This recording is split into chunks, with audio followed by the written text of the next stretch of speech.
de tierra, mi heredad, y menciona unos personajes o hace referencia a unas figuras.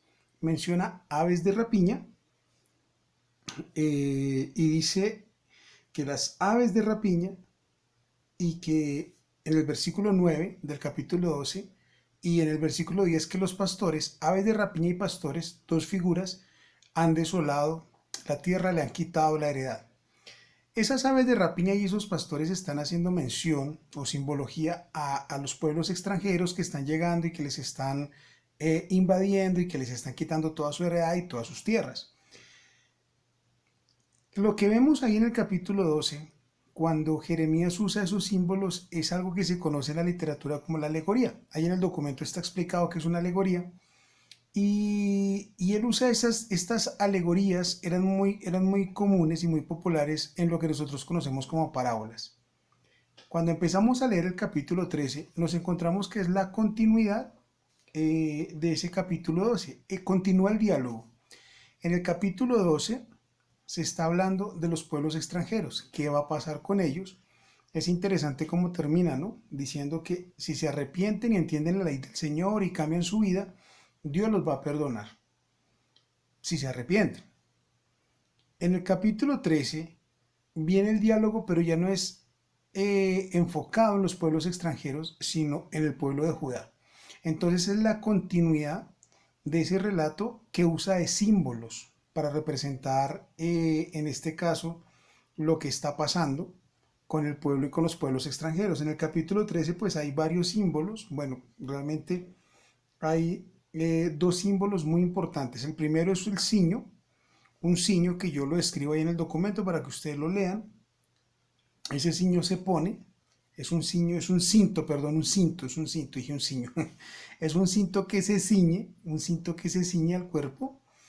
Y la orden que le da el Señor a Jeremías es que lo esconda, que no lo moje, que lo esconda en una endecha, que lo esconda en un hueco, en una peña, en el Éufrates. Ahí hay un inconveniente con la palabra Éufrates, que también se los planteo en el documento y se los dejo para que lo lean. Entonces aparece la figura del cinto, aparece la figura del cántaro.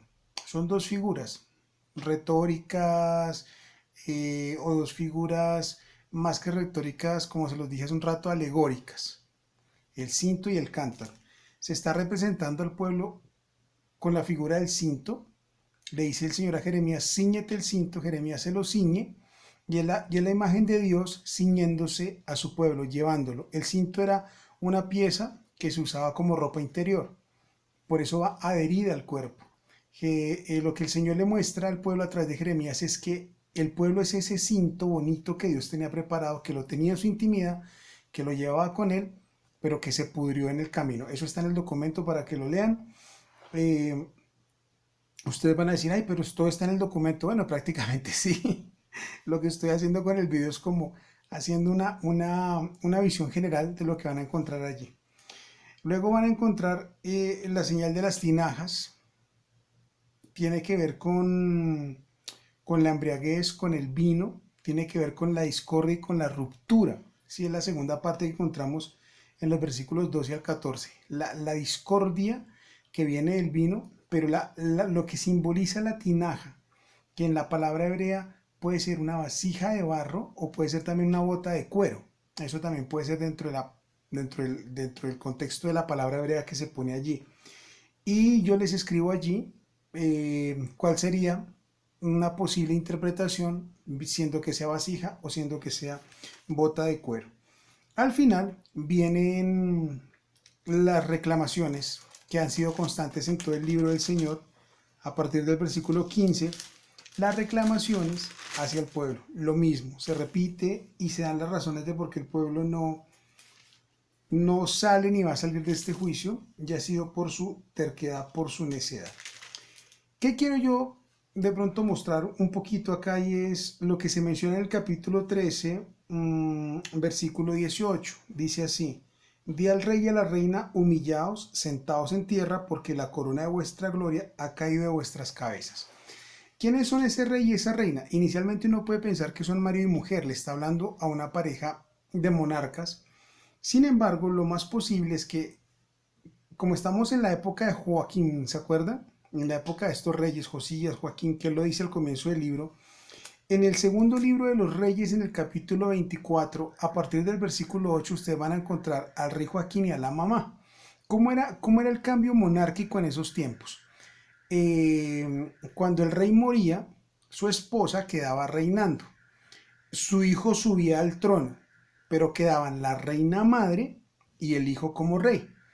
Cuando la reina madre moría, la esposa del rey ocupaba el trono y así sucesivamente. Entonces, muy fácilmente se podía encontrar a una mamá y a un hijo siendo rey, reina y rey, sin necesidad que fueran esposos, la madre reina y el rey.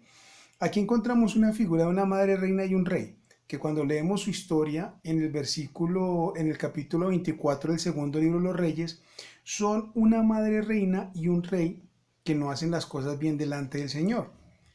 Y aquí el mensaje es claro para ellos, para esa familia, versículo 18.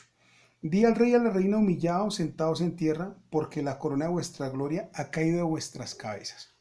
Entonces aquí lo que vemos es un problema de familia, una familia que no entiende la ley de Dios. Es decir, ya el problema social se vislumbró en Jeremías socialmente, eh, desde el aspecto religioso, cultural y político, el pueblo está podrido. La señal del cinto, un pueblo que se pudrió. Pero la familia como núcleo de la sociedad, en cualquier lugar, en cualquier cultura, también está arruinada. Y no solo lo vemos cuando menciona al rey y a la reina en ese versículo 18, sino que si leemos con cuidado, eh, vamos a leer otra parte donde también se menciona a la familia. Perdón que se me perdió por acá un momentico. Y está en el versículo 14, que tiene que ver con las tinajas. Y los quebrantaré el uno contra el otro, los padres con los hijos igualmente. Es decir, y esta era la parte que yo quería explicar como en el video, que no la trato en el documento, que me llamó la atención y como para que hagamos la reflexión pastoral. El cántaro, o la vasija, o la bota, representa algo que se va a quebrar, que se va a estallar, pero también puede representar el ego. Si es una bota de cuero, cómo se infla, cómo se va inflando con el vino, cómo se va inflando el ego, cómo se va inflando el vientre de aquellos monarcas y de aquellas personas en el pueblo, cada quien pensando en lo suyo, en su bien propio. Y esa problemática que en algún capítulo tocamos, ¿recuerdan el engaño? Cuando hablábamos del engaño, que hablamos de cómo se engañaban unos a otros, que hablamos de Jacob, de la figura de Jacob, queriendo mostrar que el pueblo se ha vuelto mentiroso entre ellos, pues ya no solamente es un problema social, estatal, político, sino ahora es un problema familiar. Es un problema familiar, es decir, se afectó ya el núcleo principal de una sociedad que es la familia. Los padres contra los hijos, en la figura de las tinajas, personas que están pensando solamente en su propio ego, a tal punto que entre ellos se va a generar discordia y se genera discordia. Luego en el versículo 18, que fue el que leímos, di al rey y a la reina, humillados sentados en tierra, porque la corona de vuestra gloria ha caído de vuestras cabezas. Ya vimos que posiblemente sean mamá e hijo. Y uno se pone a mirar un poquito, si quisiéramos hacer una actualización, la corona de gloria de sus cabezas. La corona de gloria de sus cabezas. ¿Qué es lo que le puede dar gloria a un hogar si no es la presencia de Dios? ¿Qué es lo que le puede dar gloria y coronar una familia si no es la presencia de Dios? Entonces, tanto en un ejemplo como en el otro, el capítulo 13, de alguna forma, en estos dos versículos también nos quiere mostrar y nos quiere enseñar que cuando se desconoce la ley de Dios, que cuando alguien en la familia por lo menos lucha por mantener firme la ley y los principios de Dios, puede haber esperanza. Pero cuando toda la familia está apartada, alejada, como dice el mismo capítulo 13 al final, fue que nadie quiso escuchar, aquí nadie quiso escuchar. Cuando todos están alejados, pues el problema es completamente grande, porque si las familias están destrozadas, la sociedad está destrozada. Hoy que tenemos una cantidad de... Hoy lo más común es ver familias disfuncionales. Hoy es muy triste escuchar muchachos o muchachas o hombres y mujeres no diciendo mi esposa, mi esposo, sino el papá de mis hijos o la mamá de mis hijos. Las familias completamente destrozadas, completamente alejados de Dios. Familias enteras hoy en esta cuarentena que se reúnen no para orar, no para hablar con Dios, no para compartir una cena, sino para embriagarse, para decir malas palabras, para insultarse. Familias que le enseñan a sus hijos a hacer trampa, familias que están completamente apartadas del Señor. Nosotros nos preguntamos por qué tanto problema familiar hoy. Y aquí lo dice en el versículo 14, los quebrantaré el uno contra el otro, los padres con los hijos igualmente. Y si nosotros comparamos ese texto y lo leemos al tiempo con el capítulo, con el versículo 27, perdón, 26, dice, perdón, 25, dice, esta es tu suerte, la porción que yo he medido para ti, dice el Señor, porque te olvidaste de mí y confiaste en la mentira. ¿Cuál es la suerte de las familias que no conocen a Dios? La destrucción interna. Esta parte no está en el documento, fue la que quise hacer en el video, compartirla con ustedes. No hay nada más destructivo que una familia que no conoce al Señor. Alguien dirá, hombre, yo conozco familias que son ateas y son muy buenas familias. Sí, claro, es una posibilidad altísima de que eso también ocurra.